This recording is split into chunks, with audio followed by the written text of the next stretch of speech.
Pessoal, só mais uma observação, o Nilson até me lembrou aqui. Não vamos deixar de também estar trazendo os elementos para a gente montar algumas cestas básicas. Às vezes a gente não imagina o quanto elas têm sido úteis. Irmãos, olha, tem sido uma bênção a gente poder distribuir cestas básicas. Tem meses que a gente tem conseguido distribuir 8, 10 cestas básicas, famílias que realmente precisam. Então, se você puder trazer alguma coisinha, colocar ali na biblioteca da igreja, fica à vontade de entrar, de levar ali o que puder. Não quero, irmãos, de maneira nenhuma trazer peso para ninguém, né? Mas na medida do possível, quando nós arrecadamos de pouquinho em pouquinho, isso tem feito grande, mas grande diferença, tá bom? Então, vamos lembrar disso também. E só antes de nós orarmos, eu queria dizer que a gente tem orado aqui com uma frequência, pedindo que Deus nos dê mais colaboradores que tocam instrumentos e que ajudam com a música. Hoje o Anderson não está presente, nem o David, mas quem tem vindo nos cultos anteriores tem visto que aquele moço toca violão, não toca, irmãos? Poxa vida, hein? Eu quebro o galho, eu fico ali só arranhando para ter alguém, mas quando o cara vem, mas é bom demais. Ele hoje não pôde, o negócio que ele tem não permite, mas eu fico admirado como que ele tem potencial. Irmãos, orem por isso. Eu tenho falado, orem para que Deus nos dê os colaboradores. Aqui não existe uma placa dizendo assim, proibido tocar, proibido instrumento. Não tem nada disso. As portas estão abertas e a gente espera que Deus levante colaboradores. E pais, incentiva seus filhos a aprenderem um instrumento, incentiva a tocar alguma coisa. A música faz muita diferença na formação de uma pessoa. Então, incentiva, investe nisso, faz falta, Então, quem sabe, a gente vai demorar um pouquinho, mas vai ter uma próxima geração com mais músicos, mais colaboradores nesse sentido também, tá certo? Vamos pensar nisso porque é bastante importante, tá?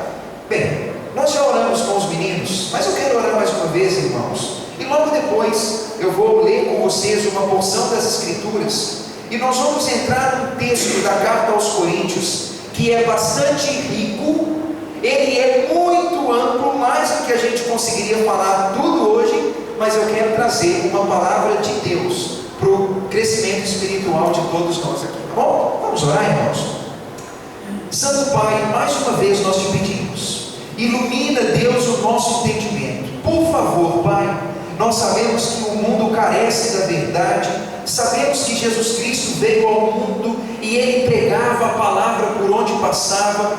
Ele disse que o conhecimento traria libertação verdadeira para os homens. E nós estamos vivendo, Pai, numa época onde as pessoas estão aprisionadas, escravas, ó Pai, de hábitos, escravas da ignorância. E nós gostaríamos que o conhecimento da Sagrada Escritura fosse, Pai, a ferramenta da nossa vida abundante, da libertação da ignorância, dos nossos pecados, daquilo que tem nos atrapalhado.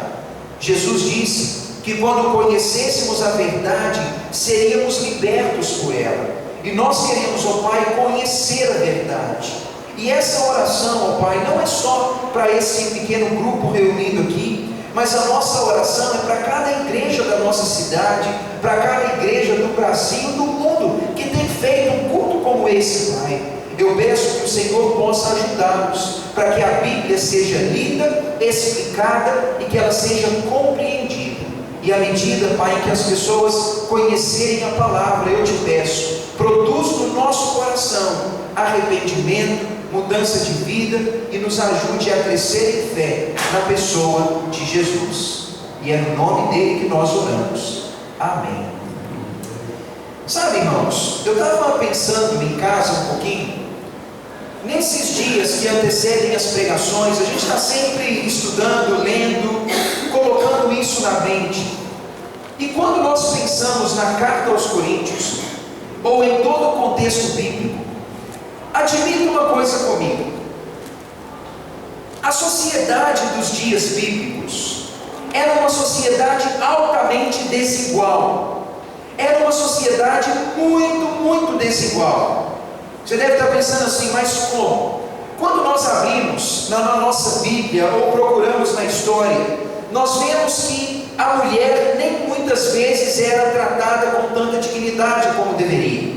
Em muitas culturas, a mulher era considerada assim, vamos dizer, um sub-humano, abaixo do homem. Ela era considerada propriedade do homem. Ela não tinha lá muito valor. Na sociedade romana, uma criança, um recém-nascido, nem era considerado direito um ser humano, até que o pai a reconhecesse como tal. Escravos eram propriedade de alguém. E havia também uma desigualdade de raças muito grande. Às vezes o romano se gabava de ser romano, o judeu se gabava de ser judeu e pensava assim: ah, mas os outros são inferiores a mim. Então havia uma grande bagunça. Mas quando Jesus Cristo disse para os seus discípulos irem em todas as cidades anunciando o evangelho da salvação, meus irmãos, o evangelho causou uma bagunça na cabeça das pessoas, porque o evangelho ele é igualitário. O evangelho não distingue classe ou gênero ou idade.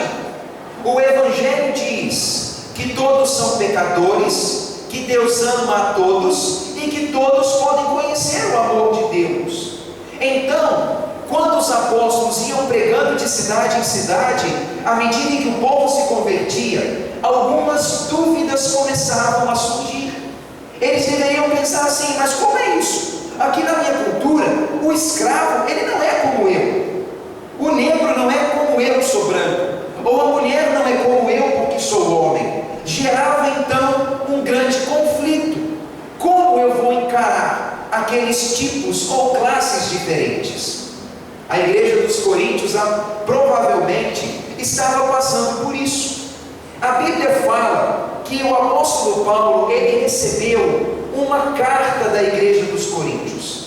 Isso se não foram cartas. E eles mandavam cartas para Paulo pedindo orientações, tirando dúvidas práticas, dúvidas do dia a dia. Como me portar diante de situações como essa?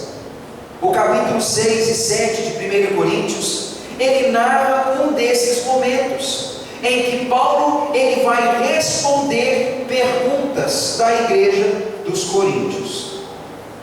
A passagem, ela não menciona as perguntas, mas eu aqui digo algumas perguntas possíveis com base no texto. Imagine a primeira pergunta: Paulo, o celibato, a castidade, o não casamento, consequentemente a não prática sexual, é mais santa, é mais espiritual do que o casamento? A pergunta é essa: será que o homem que é celibatário, que fica sozinho para sempre, será que ele é mais espiritual, mais santo que os outros? É uma pergunta interessante. Outra: divorciar é permitido? Outra: o cristão casado com o incrédulo, ele deveria se separar? Porque pense, eu sou cristão, minha esposa não é, será que eu devo ficar com ela? Uma quarta pergunta: pais, será que os pais deveriam casar suas filhas? Será que elas deveriam ser entregues ao matrimônio? Irmãos, essas quatro perguntas, elas provavelmente foram feitas à mão. A Bíblia não menciona elas, mas Paulo trata desses assuntos respondendo a essas perguntas: celibato, divórcio, o casamento, como que o homem deve se portar diante das suas relações. Vamos dizer assim: mas pastor Tiago, eu vou na igreja para ouvir isso, eu quero ir lá na igreja ouvir falar que a minha vitória está a caminho. Não quero saber disso. Irmãos, pense comigo. A relação humana, ela faz muita diferença. Não adianta nada falar que a vitória está a caminho se a família, se a vida pessoal está uma tragédia. Concorda comigo? Vai na igreja, ouve o pastor Tiago falar assim, que a vida vai de vento e popa, vai ser uma coisa maravilhosa, mas a gente chega em casa, dá uma complicação danada, né? A nossa vida moral, familiar, os filhos, os maridos, as esposas, a gente já não sabe mais o que fazer. Vem aquela pergunta: mas e aí no dia a dia? A Bíblia, irmãos, ela narra para nós como que podemos viver uma vida vitoriosa em todas as áreas. E quando a Bíblia fala de casamento, quando a Bíblia fala do corpo, quando a Bíblia fala das finanças, quando a Bíblia fala das pequenas coisas, a obediência do que ela diz produz vida vitoriosa. Então a vitória vem a caminho quando o cristão vive vitorioso nas batalhas do dia a dia. E a vida familiar e a vida de relacionamentos pode fazer parte dessa vitória tão necessária. Então, irmãos, eu quero convidá-los. Abra sua Bíblia, lá em 1 Coríntios capítulo 7. Eu quero ler com vocês alguns poucos versículos, não todo o capítulo.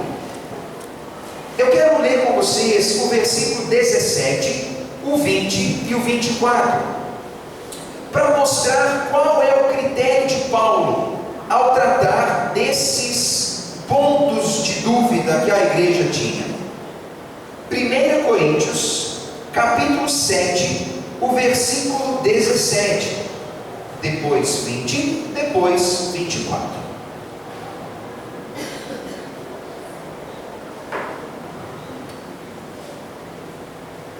Capítulo 7, versículo 17, a palavra diz assim: ande cada um segundo o Senhor lhe tem distribuído, cada um conforme Deus o tem chamado, e assim eu ordeno em todas as igrejas a quem tenho ensinado. Versículo 20 diz: cada um permaneça na vocação em que foi chamado. Versículo 24: irmãos, cada um permaneça diante de Deus naquilo que foi chamado.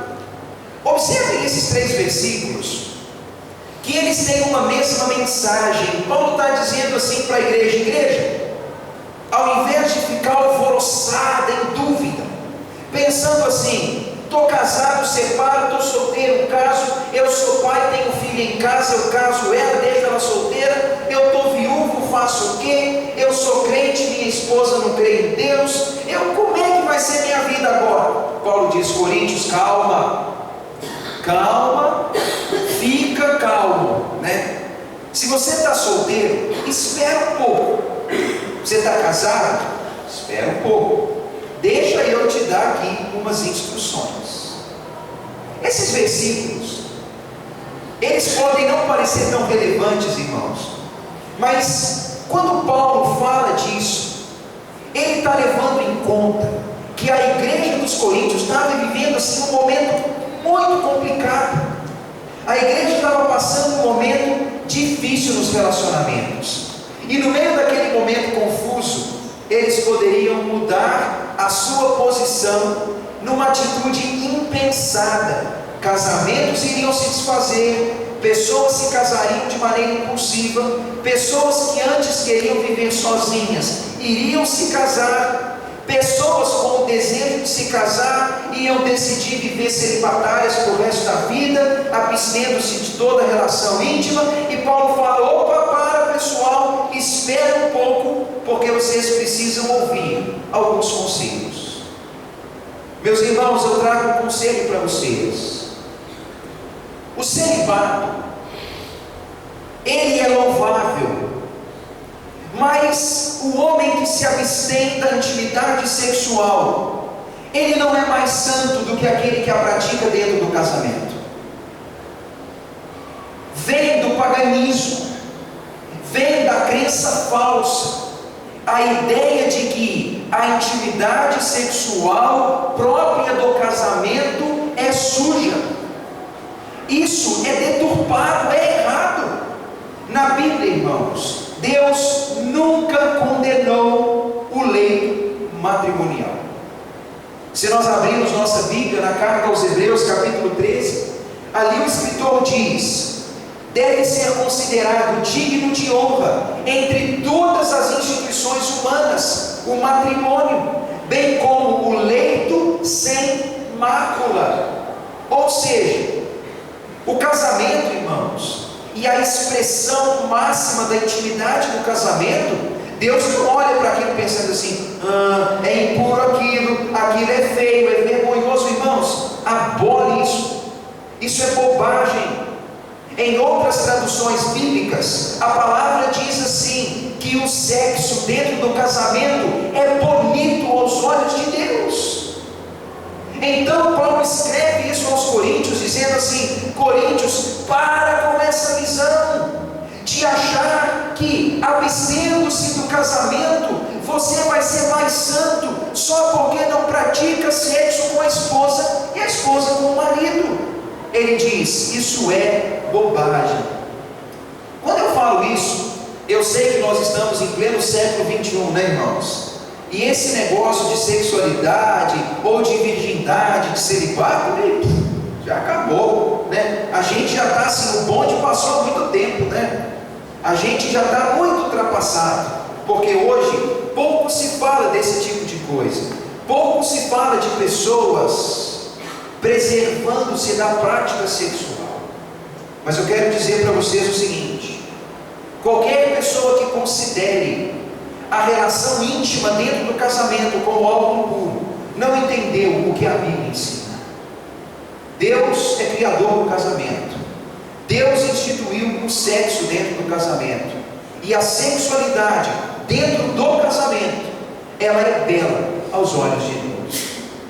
Aí alguém diz: pastor, mas o senhor leu, falou do texto lá de Hebreus que fala o leito sem mácula, mas o sexo não macula o leito. O texto diz que o que macula o leito é a impureza e o adultério, jamais o sexo.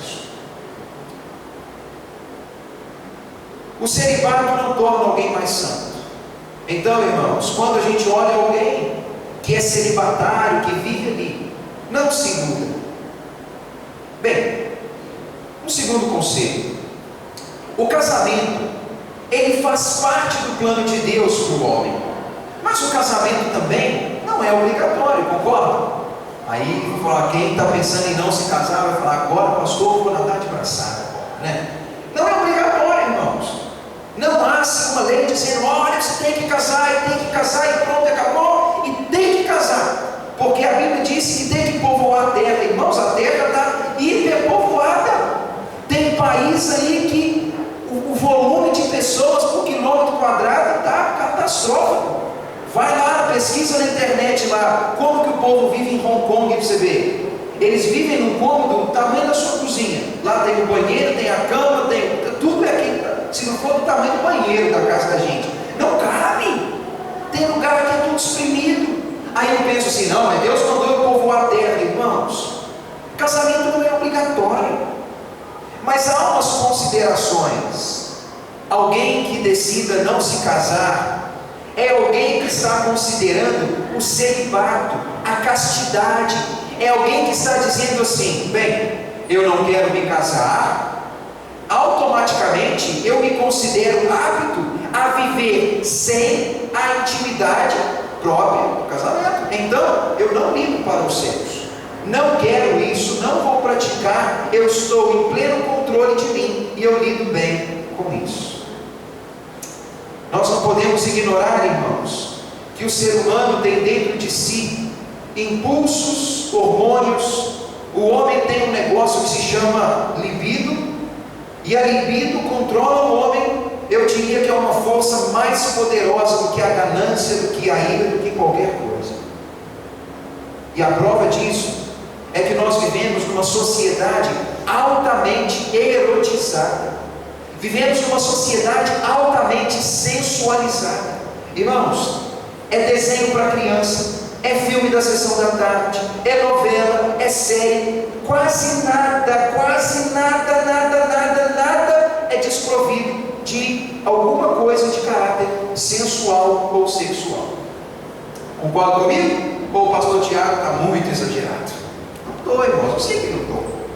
A nossa sociedade é assim. As roupas são feitas para estimular. O homem veste uma roupa com essa intenção, muitas vezes. A mulher veste com essa intenção. Os programas de televisão fazem isso porque o povo quer ver nudez. O povo quer ver o negócio acontecendo. E isso, irmãos, é um problema, porque nós vivemos em uma cultura onde os nossos impulsos mais básicos, eles têm governado a nossa vida.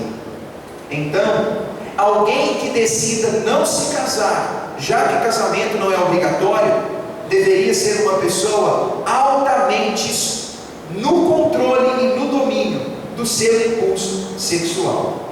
alguém capaz de viver de maneira moral, íntegra, livre da prática sexual, sendo celibatário.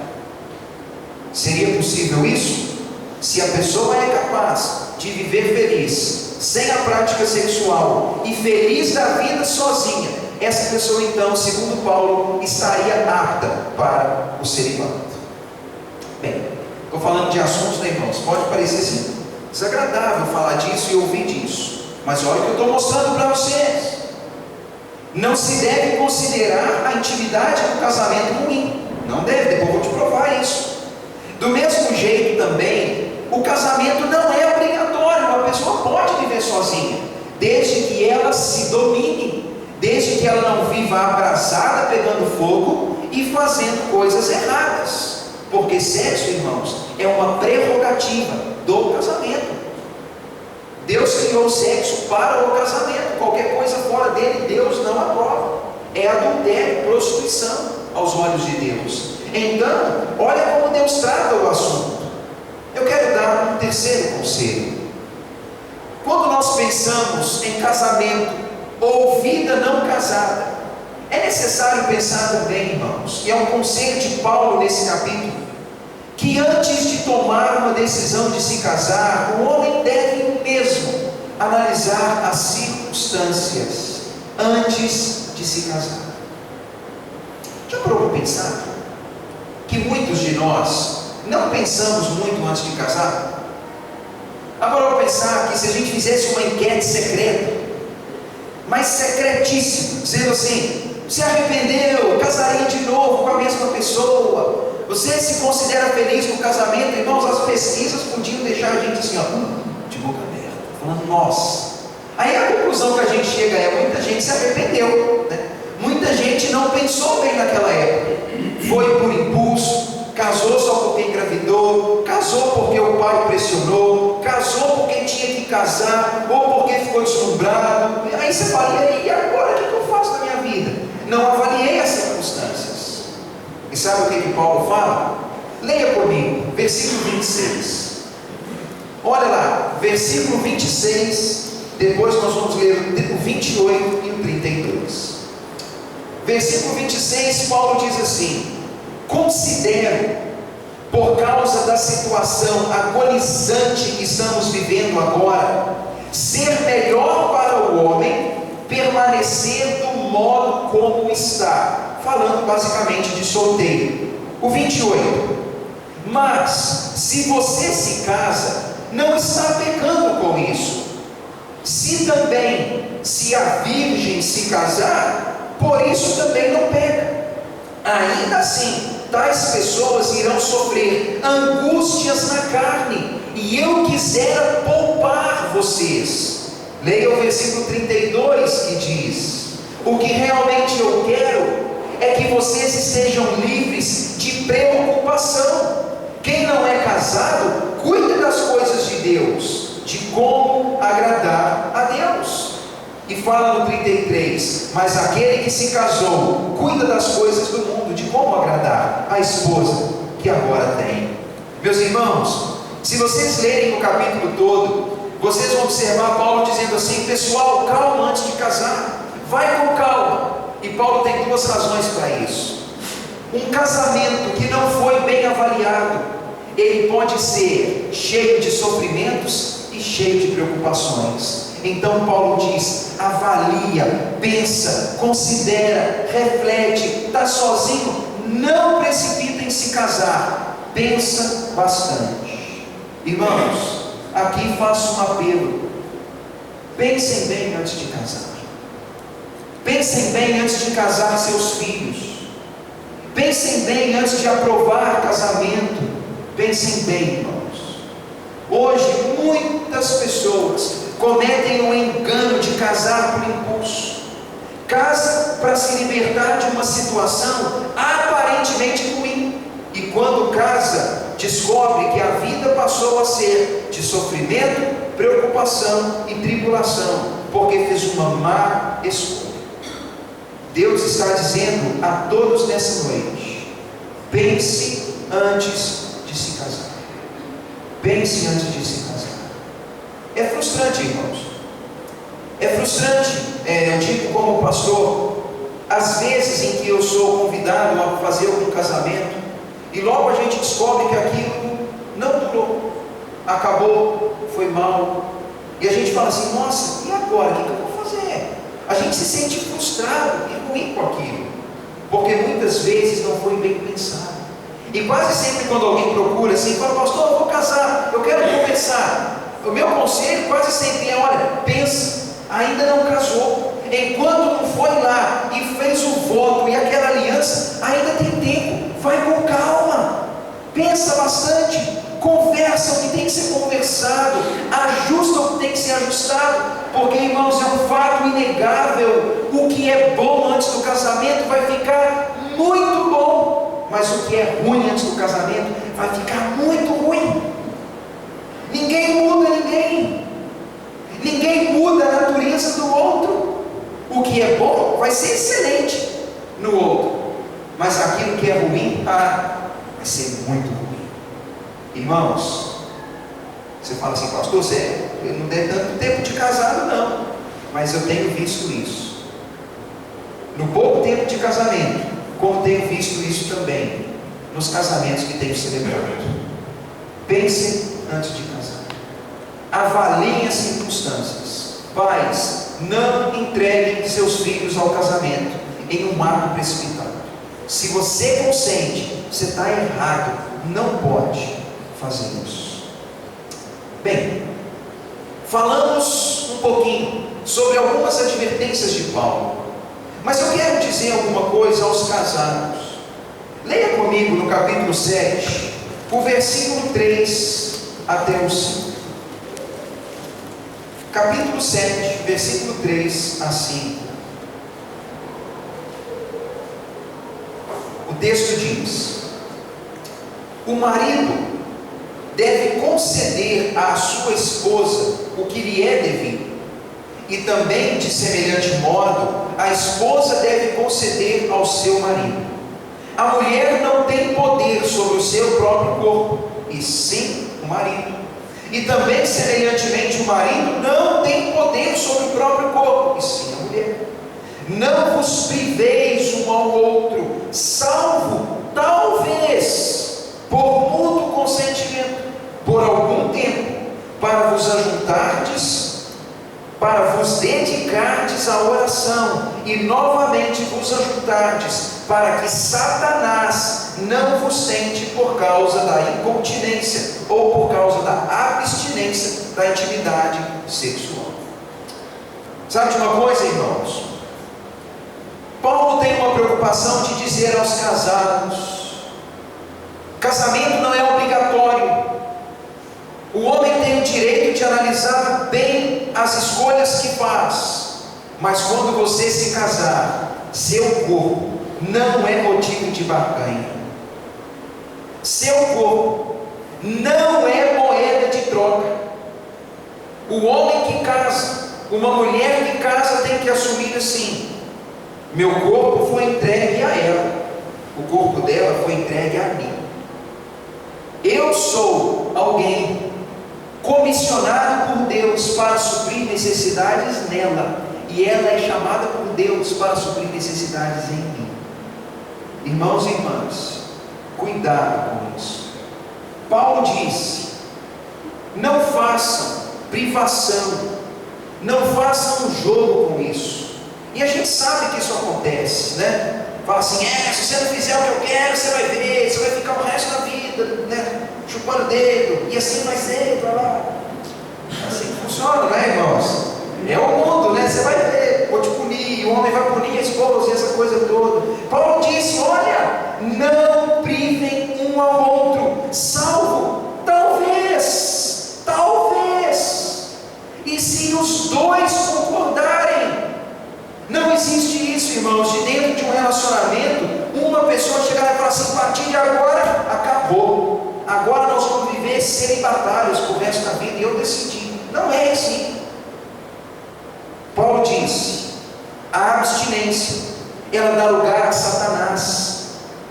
E muitas vezes o que nós não entendemos, irmãos, porque nós perdemos nossas esposas, e porque as esposas perdem ao marido, é por falta de sabedoria. É falta de sabedoria. Lembra disso. Nós não somos como bichos, mas existe dentro de nós algo forte, chamado libido. E libido é mais poderosa, eu acho, do que os outros impulsos humanos, fora os de alimentação e os fisiológicos, que se enquadrariam na mesma categoria. Então, irmãos, cuidado com isso. Aqui está uma advertência de Paulo. Irmãos, é um apelo da palavra de Deus. Aos casados, pensem nisso. E aos solteiros, quando se casarem, pensem nisso. E só uma observação, irmãos. A gente está presenciando hoje um cenário assim. Ninguém pode viver contente com o cônjuge que tem. Concorda? Pensa assim. A gente casa. Por alguma razão, eu escolhi casar com determinada pessoa, você escolheu casar com determinada pessoa. Entre todas as pessoas do mundo, foi ela ou ele que escolhi, né? Tinha alguma coisa que ninguém mais tinha, né? Aí depois o tempo passa, eu já começo a olhar para ela olhar para ele e falar assim: não é igual aos outros, né? Não é igual aos outros. Ele não é musculoso, ele é muito magrinho, né? Eu gosto. Aí a gente começa, irmãos, a entrar naquele ciclo do descontentamento. Aí qual que é o problema? A gente vive numa sociedade hoje onde todo mundo tem que ser musculoso, todo mundo tem que ser assim, ou todo mundo tem que ser assado, ou eu estou falando disso, mas nem todo padrão de beleza é ser magro, não. Aí a gente começa a olhar isso, e aí começa a gerar aquela frustração de a gente não olhar para o nosso cônjuge pensando assim: é ela olhar pensando: é ele que eu tenho, né? É o mesmo universo para mim, é o mesmo universo para ela. Pode ter outros aí, mas é ela e ele, não importa. Cuidado com o descontentamento, irmãos. À medida que a gente começa a ficar descontente com o que a gente tem, a gente vai entrar num ciclo onde nada vai satisfazer. Ninguém vai ser bom o suficiente para nós homens, e nenhum homem vai ser bom o suficiente para as mulheres. Porque, irmãos, não está no outro, não está no corpo, não está na forma física, não está realmente no sentimento de aventura. Deus criou o casamento, Deus criou o sexo para o casamento. Você tem dúvidas de que ele só vai ser o melhor que pode com a bênção de Deus? Não duvide, irmãos.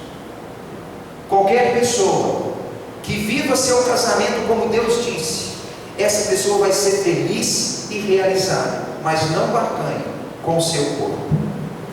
Fez sentido, irmãos?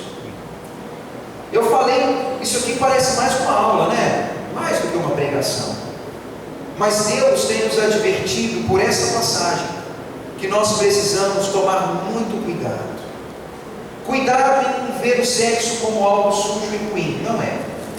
Cuidado também para não casar de maneira obrigatória, não é obrigado. Pensa antes de casar, mas quando se casar, cuidado, não barganhe com o seu corpo. E eu quero concluir lendo com vocês no capítulo 6, a partir do versículo 12. Nós vamos concluir lendo esse texto. A palavra de Deus diz, capítulo 6, versículo 12: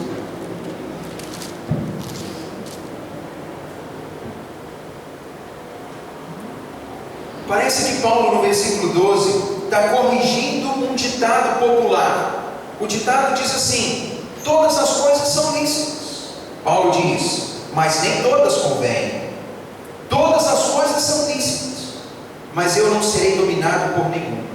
Os alimentos são para o estômago, e o estômago para os alimentos.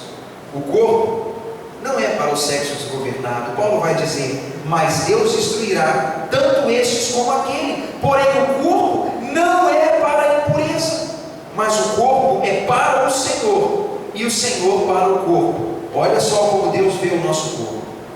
A Bíblia diz: Deus ressuscitou o Senhor, e também nos ressuscitará pelo seu poder. Não sabeis que os vossos corpos são membros, parte de Cristo?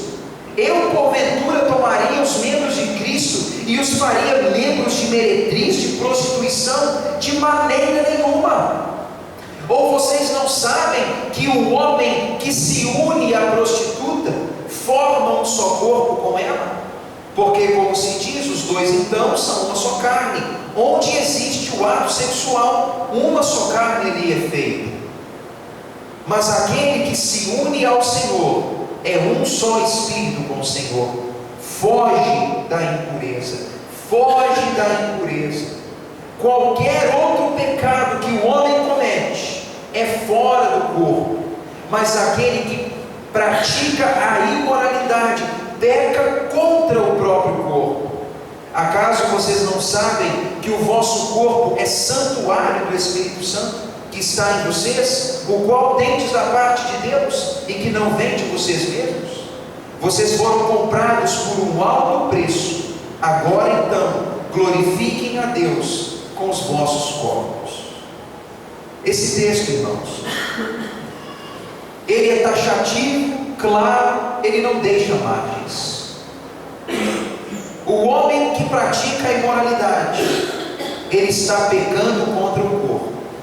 E se eu julgo ser cristão e pratico imoralidade, significa que eu estou pegando esse corpo, que é morada do Espírito Santo, e eu estou profanando o santuário onde o Espírito Santo habita. Se eu sou de Cristo, significa que o meu corpo foi comprado. Irmãos, cuidado. Deus não quer o meu espírito e minha alma. Deus quer o meu espírito, Deus quer minha alma, Deus quer meu corpo. E Deus tanto quer o nosso corpo que a Bíblia promete que o nosso corpo vai ser ressuscitado. Então, aquilo que eu faço com o meu corpo tem tudo a ver com o que Deus pensa. E Paulo diz assim: quando você pratica sexo com outra pessoa, você se torna uma só carne com ela. Já parou para pensar, irmãos? Um rapaz ou uma moça que sai numa balada de domingo à noite ou de sábado e pratica sexo com 4 pessoas, ele se tornou uma só carne com 4 pessoas. Está pecando contra o corpo, profanando o corpo. Deus, quando olha para aquilo, irmãos, Deus abomina aquilo. O que o mundo sem Deus faz não é da minha conta. Eu não posso esperar, irmãos, do mundo incrédulo um padrão bíblico e cristão. Mas o que eu espero, eu não espero nada, né? O que Deus espera de mim e o que Deus espera de nós enquanto igreja é que os nossos corpos, que são de Cristo, sejam conservados em santidade. Nosso corpo não foi feito para a impureza, Deus. Sabe? Nosso corpo, ele é de Deus. E Deus empresta ao nosso cônjuge. Cuidado com o seu corpo. A Bíblia diz, em outra passagem que lemos semana passada, aquele que destrói o santuário de Deus, cuidado para não ser destruído. Nessa noite, irmãos, Deus, ele nos ensina que nós precisamos tomar muito cuidado. Se você decide ser alguém que vai viver sozinho para sempre, pense bem se você está apto a viver moralmente sozinho. Se você detecta que não, se casa, para não viver pecando. Cuidado, se casa. Se você quer se casar, pensa bastante antes do casamento. Um mau casamento é tristeza, sofrimento e preocupação. Mas, pense bem, quando você se casar, o corpo da mulher passa a ser do homem, o do homem passa a ser da mulher. Seu corpo não é motivo de barganha, nem de castigo, nem de punição. Pense bastante nisso. E igreja, para todos nós, o nosso corpo, ele é de Deus. E Deus quer o nosso corpo para Ele, em santificação. Jovens, guarda o corpo de vocês. Guarda o corpo de vocês. Não seja alguém que se vende. A Bíblia diz que a impureza aos olhos de Deus é como prostituição. Não se prostitua. Às vezes, irmãos, a gente falou isso no acampamento recente, né? A gente que é homem sabe como o homem é. Às vezes eu falo, se a moça soubesse como o homem é, eu tomar muito cuidado. Homem costuma ser mau. Homem quer usar uma mulher, ele quer usar, e depois que usar, ele vai falar assim: ela nem era tudo aquilo que parecia. Aí ele vai descartar ela, como se ela não valesse nada. Mulheres, 99% dos homens vão ver vocês assim, e só assim. E homens, cuidado. Precisamos de uma mulher para nós. Não precisamos de todas, precisamos de uma, a pessoa bem escolhida. Pensa nisso. E pais, orienta seus filhos, orienta os netos, ajuda nisso. Nossa sociedade, ela é erotizada. Vivemos numa sociedade em prostituição constante. Que a gente possa ajudar uns aos outros. Nosso corpo, ele é de Deus, e Deus quer o nosso corpo em santificação para Ele. Fez sentido isso, irmãos? Muito instrutivo. Talvez você fale assim: ah, pastor, fiquei cansado. Mas é muita instrução, pensa nisso, é importante, tá? Vamos ficar de pé, irmãos. Nós vamos orar ao nosso Deus, e nós vamos concluir o nosso culto dessa noite com uma oração, e pedindo que Deus nos ajude. É uma área bastante difícil, e nós não somos imunes a ela, irmãos. Pastor Tiago não é, irmãos aí não são, aqui não tem nenhum super-herói. Na hora errada, com a mentalidade errada, todo mundo tropeça. E tem que guardar o nosso coração, irmãos. Homens, mulheres, pisa firme, né? Precisamos muito disso, irmãos. Detectar as ameaças e fugir delas enquanto é tempo. Vamos orar. Pai, eu quero te glorificar, Deus, por essa palavra que o Senhor nos trouxe. A palavra não é minha, Deus, a palavra é do Senhor, e eu quero te pedir, Deus, que o Senhor oriente a igreja nesse caminho. Pai, orienta-me, ajuda, Pai, para que eu viva isso no meu relacionamento com a Samira. Ajuda, Pai, para que cada irmão casado viva isso no seu casamento. Eu quero te pedir, ó Deus, guarda os jovens, os solteiros, Deus, guarda cada um dos enganos da vida, Pai. Quando nós pensamos na vida que os jovens e as crianças levam, Deus, é triste imaginar que muitos terão seus corpos usados, entregues, ó Pai, em atos inconsequentes que vão deixar sequelas. Por favor, ó Deus, guarda os teus filhos, Pai. Ajuda, Pai amado, cada pai, cada mãe a orientar os seus filhos, Deus. Que nós possamos ser uma bênção e uma luz na sociedade onde nós vivemos. Eu quero te pedir, ó Pai, ajuda os cônjuges a serem leais em preservar a moralidade do outro cônjuge. Em relacionamentos, ó Pai, onde existe frieza na intimidade, onde existe barreira, obstáculo, Deus, ensina para essas pessoas que a intimidade do casamento, ela é louvável ao Senhor, Pai. Tira todo engano, todo mito, todo trauma, Pai, ajuda para que os casais possam viver isso plenamente. Eu quero te pedir, ó Deus, ajuda para que a tua igreja seja um padrão no casamento, para que nós sejamos um padrão no nosso corpo, e que nós possamos, ó Pai, viver em santidade. Guarda, Pai, os nossos passos de toda oportunidade de adultério, Deus. Guarda os homens para que sejamos sensatos, Deus. Ajuda-nos a nos livrar, ó Pai, de tantas circunstâncias perigosas que nós vivemos, Deus. Ajuda-nos a guardar o nosso coração da mulher adúltera e vulgar que anda seduzindo os homens, ó Pai, por todo lado. Ajuda as mulheres, ó Deus, a guardar o seu coração de todo homem que possa seduzi-las, ó Deus, que possa atraí-las de alguma forma. Pai, guarda as esposas e os maridos, por favor, Deus. Ajuda-nos a viver plenamente aquilo que o Senhor nos ensina pela palavra.